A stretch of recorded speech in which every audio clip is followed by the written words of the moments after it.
moi, je décline toute ma responsabilité amicale. À vrai dire, ma chère, ça n'est pas dans mon tâche. Et si j'étais plus proche de cette famille, j'aurais annoncé ça parce qu'une vérité qui dévoile peut sauver des vies et des biens. Sale traite.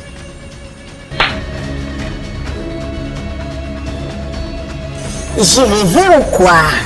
Pour quelle raison tu as fait ça, Suze? Jusqu'à présent, je suis dans le noir.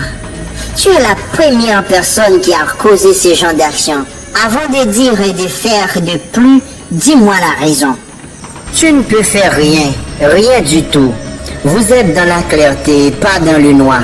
Sachez que avant d'entrer dans la vie privée des autres, tu dois informer d'abord et trouver accès, sinon tu mourras. Eh bien, Suze, vous avez commencé une guerre et je peux dire, moi et Nad, je suis la maîtresse de guerre. À moi de gagner cette guerre que vous avez commencée. Et je vais vous montrer de quel bois je me chauffe. Et Nad, je suis Suze. Vous venez sur mon chemin pour moquer de moi, pas vrai? Eh bien, ma chère, je vais vous montrer toute ma longueur. Et si tu traverses cet océan, je vous préviens que tu vas noyer. Oh, je parle la vérité, vous me giflez pour ça? Eh bien, ma chère, ton comportement me montre vraiment que vous êtes une lionne et très méchante. Moi et Nad, vous attaquez une mauvaise personne. Et Nad encore. Moi, Suze, femme de combat, femme de guerre. Vous venez sur mon chemin pour m'attaquer en vérité. Je peux te dire, si ce n'était pas pour épée, j'ai traîné ma clitoris par terre.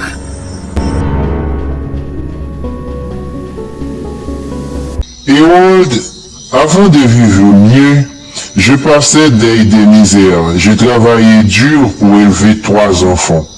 J'ai travaillé sans relâcher pour donner une éducation propre à mes enfants.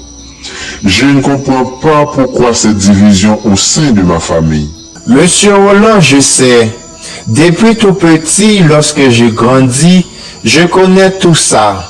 Je peux dire, Monsieur Roland, vous êtes un modèle pour moi, pas seulement pour moi, mais pour le quartier en général. Je peux dire c'est Anna qui est la cause de toutes choses. Et ce n'était pas de cette façon que j'ai élevé Anna. J'ai des doutes. Je pense que, à mon avis, c'est le petit Jeff qui a causé tout ça. Monsieur Roland, sans te cacher, je peux dire Jeff est mon ami, mais il ne respecte pas vraiment les grands. À mon avis, il pourrait fréquenter un pauvre comme lui, il ne devait pas venir dans ton foyer et troubler la paix familiale. Mon cher Harold, je parlais avec Margaret. Elle va à la campagne pour aller mener une enquête et parler avec sa mère. Et faire Anna revient chez elle bref sans délai. Et je dis, Jeff, j'ai une tasse café à boire avec lui. Monsieur Roland, tu as fait un bon choix en prenant une bonne décision. Madame Margaret doit aller chercher Anna et mener une enquête pour trouver le malice caché.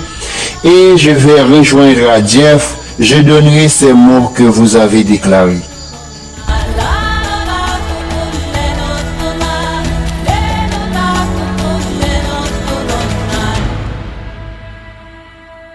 Jeff, pour quelle raison depuis lors je n'ai aucune communication avec toi, malgré j'ai vous téléphoné pas de réponse. Malgré tous ces problèmes, je reste toujours ton ami. Dis-moi mon pote, comment dérouler les choses? Harold, je reste à moi-même mon pote. Tu n'es pas vraiment un bon ami. Je pense que dans la vie, lorsqu'une personne a un ami, cet ami-là doit toujours présent pour lui quoi qu'il arrive. Pour moi et vous, je vois c'est totalement différent. Mon cher, j'ai beaucoup réfléchi à propos d'eux. Mais malgré que je réfléchis, je cherche à comprendre juste pour trouver le bon chemin idéal pour que tu puisses en paix.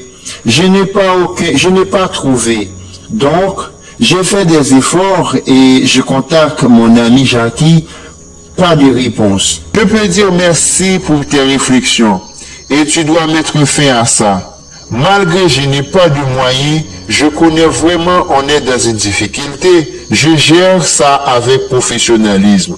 Et avec ce coup de Dieu, je finirai par trouver une solution. Mon pote, j'ai rencontré M. Roland. Il est très hostile vis-à-vis à toi-même. Il a fait des déclarations mortelles. Pour éviter ça, tu dois appliquer mon conseil, c'est de faire avorter Anna. Rencontrer Roland, ça ne vaut à rien. Tu es un cancer pour moi, mon pote. Je regrette, je t'ai fait partie de ton ami. Je ne veux aucun conseil de vous. Laisse-moi tranquille avec ce modèle de conseil. Arrête, mon frère. Si tu n'arrêtes pas, moi, je vous fais arrêter. Je regrette ça pour vous. Tu vas mourir. Tu as commis ta faute, je te donne mon support. Tu agis comme une personne qui est aveugle. Qui vous a aveuglé? L'amour ou la fortune de M. Roland? Prends conscience, Jeff. Tu fais le mauvais chemin. Qui va me tuer? Et quelle faute j'ai commis? Et quel support tu veux me donner? Faire avorter une fille que j'aime beaucoup? C'est ça le support? Pour moi, j'ai fait le bon chemin. Laisse-moi en paix, Errol. Laisse-moi gérer mes situations. Jeff, faire avorter Anna, c'est un bon conseil parce que tu es pauvre, vous n'avez pas de moyens. Laisse Anna arriver au stade pour avoir un bébé. Tu vas lui traîner dans le salon de la misère et pour le bien de la famille, fais-le. Faire avorter Anna n'est pas une solution. Et je connais que je suis pauvre, je n'ai pas de moyens. Personne n'est né avec l'argent ni richesse. Une personne peut jouir la richesse de parents, mais dès sa naissance, c'était rien. Ma stratégie suffit seulement pour élever mon petit bébé. Jeff, vous êtes très ambitieux. Vous voyez la richesse de M. Roland et tu veux l'héritier. Vous faites ça juste pour hériter de ses biens. Eh bien, je regrette ça pour vous. Tu vas mourir et je suis prêt à assister à vos funérailles. Tu es drôle, mon pote. J'aime Anna seulement, je n'aime pas la richesse de M. Roland. Anna est l'héritière, pas moi. Avant, Roland n'était pas riche. Tes funérailles seront chantées avant. Laisse-moi tranquille, Errol. Va-t'en.